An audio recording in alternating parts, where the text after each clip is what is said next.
And his name is Obama, Barack Obama.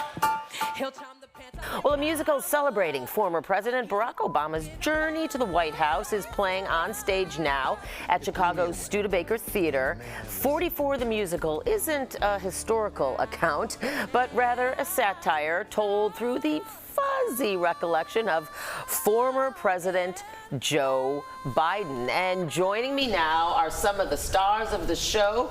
T.J. Wilkins, who plays Obama. Raise your hand.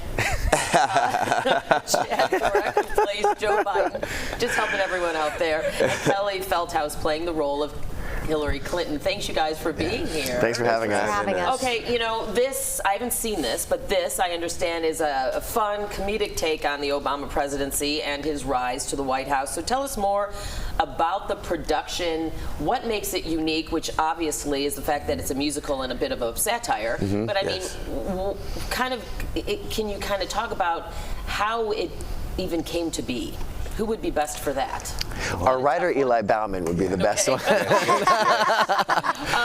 He's a genius writer. He started writing this in 2016 and then finished it during the pandemic. And he, wanted to write something because he didn't really understand how politically we got to where we were. And so he started writing this show.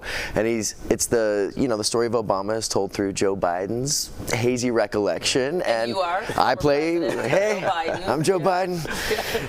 And he likes to always say, this is TJ's favorite quote, that it's not the truth. What is it? Yeah, we're not necessarily telling a true story, but we are telling the truth. Right. So this show is rooted in a lot of truth. And it's. What do you mean by that? Well, give me an example of what you mean by that. I mean, the Republicans hang out in a volcano lair. Right. So, you know what I mean? Like, it's not true. I'm assuming that didn't really happen. Right. And I'm playing Joe Biden, I rip off my shirt, and I got, what I mean? Yeah, and I moonwalk. So it's not We're true. playing it like it's the truth. Yes. Well, I mean, you have to. Yeah. Right. Take it very seriously. Now, you were saying, Kelly, that you don't need to necessarily be a huge fan of musical theater to enjoy this production. I personally don't think so. I'm newer to the production and coming into it. Honestly, if you're a fan of music, if you're a fan of comedy, if you're a fan of improv, I think there's something for everyone in it. I would listen to this as a soundtrack just in my car on a regular basis. His voice, I'm sorry, you have no idea what you are getting into when you come see this musical. That's true. You too. People will bop into the tunes. You will not be able to get it out of your head. Yeah. And I think that's really cool that you don't have to be someone who's a theater goer on a regular basis. I think anyone could come and benefit from seeing the musical. Why do you guys think, I mean, anyone can take this, why do you think it's become such a hit? Other than the fact that you don't have to be a musical theater fan, why do you think it's caught on?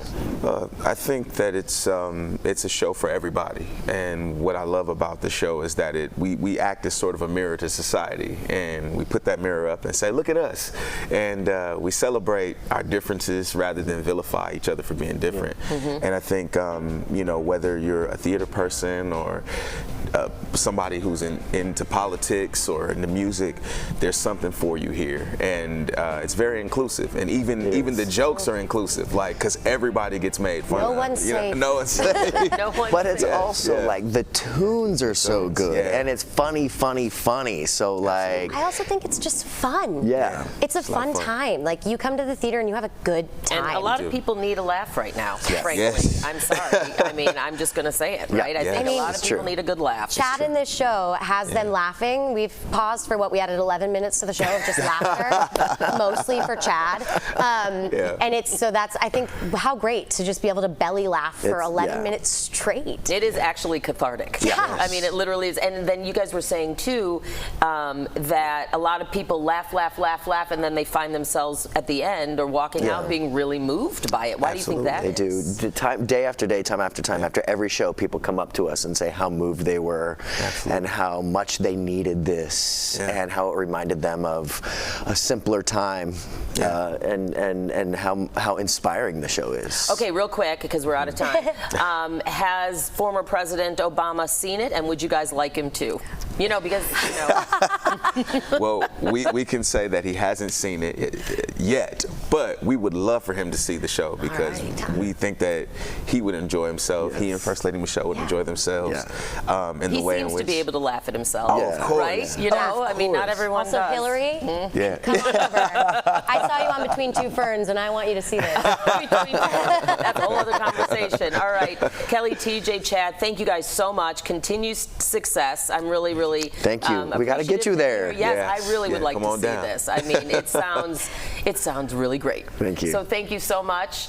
The 44 the Musical playing now, as I mentioned, at the Studebaker Theater until September 21st, and tickets start at $44.